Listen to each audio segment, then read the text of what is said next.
A new documentary captures how the war in Gaza fractured life in a major American city thousands of miles away. The film, Torn, the Israeli-Palestinian Poster War on New York City streets, begins after the October 7th terror attacks, during which Hamas killed 1,200 people and kidnapped more than 250 others from Israel.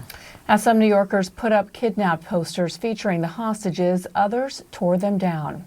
Take a look at a clip from the film.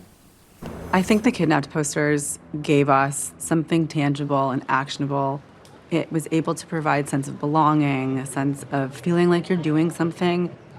And at the same time, I think it illuminated something for us. Through the tearing down of the posters, we learned about this fracture in our society, this gaping hole of, moral compass that exists in our society. So shining a light on something that we need to fix is inherently a good thing.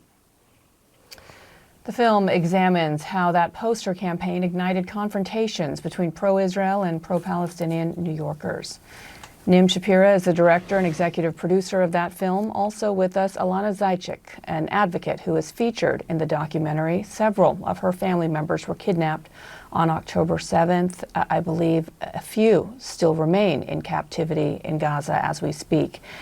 Both Alana and Nim join us now live from New York. Welcome, both of you. This is such a powerful film. And Nim, I'm so glad that you decided to bring it to audiences, because watching this play out in real time, when posters went up to shine a light and advocate for those hostages in Gaza, these innocent hostages, some of them babies, and also give people the opportunity to feel that they're contributing and doing something tangible, was then met with a lot of pushback, people ripping these posters down and calling them propaganda. This obviously turned into a major lightning rod of an issue. Just talk to us about why you decided to turn this into a film, and were you surprised by some of the responses you saw? So thank you so much for having me. The film is exactly as you said, the first 3 months of the war, where not only the posters were torn, but also the social fabric of the city. I was very happy at first when I saw these posters that are being put up. I've been living here for 13 years, and then seeing them being torn down, it became a war of paper and glue. And, the first casualty in New York streets was empathy. And I think that these posters symbolize not only the 251 kidnapped people from Israel, from Hindus and Buddhists and Christians and Muslims and Jews from over 40 nationalities, but these posters were a symbol of identity, of belonging, and of course of grief. And once they were put up and then torn down, this poster war between New Yorkers became about whose grief deserves more recognition, instead of understanding that we don't have to be pro-Israel or pro-Palestinian, we can be pro-human. And I think that after 2 years, next week, the hostages are going to come back, Gazans can finally breathe, and this long day of October 7th that lasted over 700 days can finally be over, and we can start breathe again. Now, let me bring you in, because Nim made a very important point, this idea of empathy being scarce, which I think is probably one of the most heartbreaking aspects of this documentary. What is it about this conflict that makes it wrong to have empathy for people who have been suffering on both sides? This idea that I am not allowed to have empathy for both the Palestinian mother who has been waiting for hours in line for a loaf of bread to be able to feed her 5 children, and also at the same time have empathy for an Israeli mother who has been waiting for 2 years for a hostage deal to bring back the remains of her child from Gaza. What is it about this particular conflict that makes compassion for both sides politicized? Well, it's hard for me to say why exactly this conflict. I think when I look at, I grew up here, I'm from here. When I've seen sort of the last 10 years of the way identity politics and sort of we have wrapped ourselves around our political views and what that means to us, then where you stand politically, right, which is in this case, pro-Israel or pro-Palestine, not pro-Israelis, pro-Palestinian. Like, this isn't a conflict that focuses on the people. It focuses on states or, non-state actors. And I think that people take it very personally. They take their politics very personally, and an attack on one sort of political identity feels like an attack on oneself.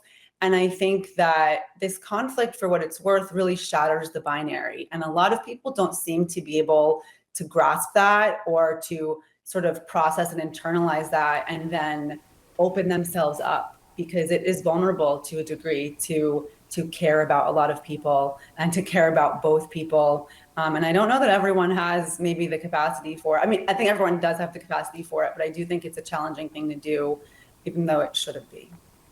Right, even though you're talking about innocent people, children, grandmothers, Holocaust survivors, that were tragically kidnapped on that day. And if somebody wanted to just avoid looking at those posters, they had every right to, but the fact that they would make the effort of going and ripping them down and even confronting you as you were talking to them and asking them why they were doing that. Let's play a clip of one of those moments.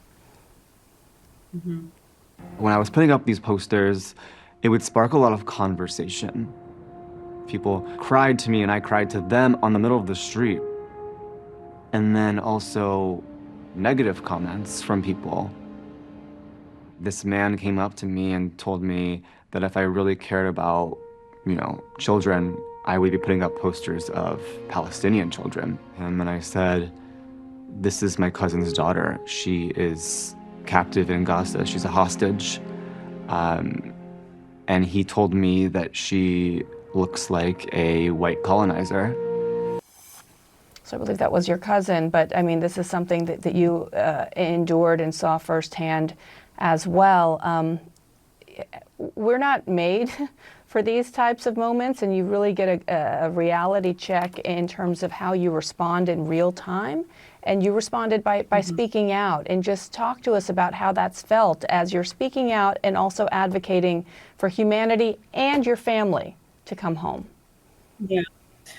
I think that speaking out for me was a coping mechanism. I started speaking out right away on October 7th, and I was already addressing people in my community who were calling it resistance. And what I sort of decided very quickly is that my family mattered the most, and that the polarization, I saw it happening all around me, and I knew I couldn't do anything about it.